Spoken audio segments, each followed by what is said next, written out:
जी आज आप लोगों के लिए बना रहे हैं चिकन के सीख कबाब। आप लोगों ने काफ़ी देर से रिक्वेस्ट की थी, चीज़ें आपको दिखा देते हैं। यहाँ पर चिकन का कीमा है, साथ में बीच में जाएगा बेसन यानी कि ग्राम फ्ला। आप इसको देख रहे हैं, इसका यहाँ पे कलर काफ़ी सुनहरा हुआ है गोल्डन, क्योंकि आपने इसको ड्राई रोस्ट करना है।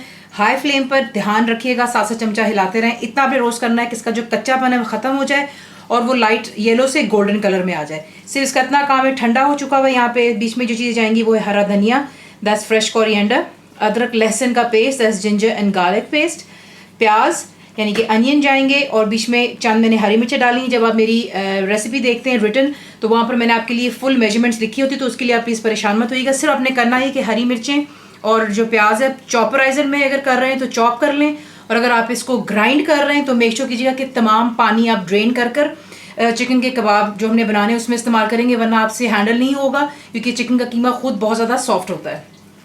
लाल मिर्चों का powder, that's red chilli powder, black pepper यानी कि कुटी हुई काली मिर्चें, गरम मसाला दैट्स मेरा होममेड है, ऑल स्पाइसेस, सॉल्ट यानी कि नमक। आपको दिखाते हैं इसको बनाना कैसे। करना हमने क्या है, तमाम चीज़ें हमने कीमे में इसी तरह ऐड कर देनी है। ग्राम फ्ला देखें ये क्या करता है, आपको टिप देने लगे कि कबाब जो होता है बनाने के लिए चिकन का ख़ास तौर पर बहुत ज़्यादा सॉफ्ट होने की वजह से वो होल्ड नहीं कर पाता, तो जो बेसन होता है इनके ग्राम फ्ला उसको हेल्प करता है थोड़ा सा हार्ड हो जाने के लिए, इसको थोड़ी शेप दे देता है। बीच में जाएगा हरा धनिया, प्याज और हरी मिर्चें। आप देख रहे हैं मैंने चॉपराइजर किया है, तो मुझे जो इसमें लिक्विड नहीं है। अगर आपके पास चॉपराइजर नहीं और आप ग्राइंड करेंगे, मैं दोबारा रिपीट कर रही हूँ, पानी आपने ड्रेन कर लेना है। काली मिर्चें दैट्स क्रश्ड, गरम मसाला, सॉल्ट, लाल मिर्चों का powder, ginger and garlic paste यानी कि अदरक लहसुन का पेस्ट। देखिए आपको एक छोटी सी बात बताती जाती है यहाँ पर, ये कि अगर आप जब मिक्स कर रहे थे आपके हाथ पे चिपकता है, आप क्या करें, थोड़ा सा तेल अपने हाथों पे लगा लें, उससे ये कि चिकन आपके हाथों पर चिपकेगा नहीं। ये छोटी सी टिप है। तो इसी तरह पहले मिक्सअप कर लेते हैं, फिर आपको दिखाते हैं नेक्स्ट क्या करें। इसको बनाने का कुछ यूँ तरीका है, अगर आपके पास में सीखे नहीं है तो आप सिंपली जो थोड़ा सा हाथ पे आप लगाते हैं तेल पहले, और जितना भी अपने साइज़ का बनाना है कबाब का, वो आप उसको यूँ शेप दे करके यूँ बना लेते हैं कबाब। ठीक है, एक हो गया आपके लिए ये तरीका। अगर आपके पास में सीख नहीं है दोबारा, और घर पर मेरी तरह ये वुडन का स्पून है, आप इस पर अच्छी तरह पहले तेल लगा लेते हैं, और उसके बाद आप जो है यूँ करके कबाब की इसकी शेप दे देंगे और इसको आप उतार लेते हैं।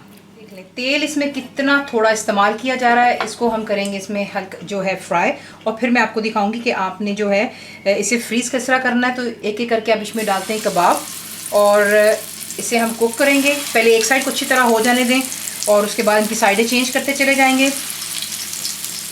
यहाँ पर आप देख लें, जब एक साइड इसकी ज़रा हो जाती है, आप देखेंगे कलर आ गया इसका खूबसूरत से, तो आप इसकी जो साइड चेंज कर लेते हैं। और अब आप क्या करेंगे, यहाँ पर आपने जैसे इसके ऊपर हल्का सा ये गोल्डन कलर आता है, आपने इन्हें रिमूव करना है, ड्रेन कर लेना है किसी पेपर पर, टावल पर रख कर, और इसको आप ठंडा होने देंगे। उसके बाद आप इसको फ्रीज़ कर लेते हैं, और जब आपने इसको दोबारा इस्तेमाल करना होगा आप इसे यूँ बाहर निकालते हैं, और दोबारा इसको जो है माइक्रोवेव कर लें, बेक कर लें, अवन में डाल करके ग्रिल कर लें, क्योंकि ऑलरेडी कुक्ड, और आपके जो हैं चिकन कबाब तैयार हो जाते हैं। तो इन्हें निकाल लेते हैं, और फिर इन्हें जो है हम फ्रीज़ कर लेते हैं। ये रहे आपके फ्रोज़न चिकन के सीख कबाब। आपको बता दिए कि आपने इसको सिर्फ तकरीबन 1 से 1.5 मिनट देना है दोनों साइडों को, और आप फिर इसको उतार करके ठंडा होने देते हैं कम्प्लीटली, और फिर आप इसे फ्रीज़ कर लेते हैं। और जब आपका दिल चाहे, चाहे इफ्तारी हो का टाइम हो या सहरी का, आप उसको निकालेंगे, माइक्रोवेव करें, अवन में कर लें या ग्रिल, जिस आपका दिल चाहे। जल्दी बन जाने वाली चीज़ें हैं। साथ आप सर्व करेंगे चटनियों के साथ में।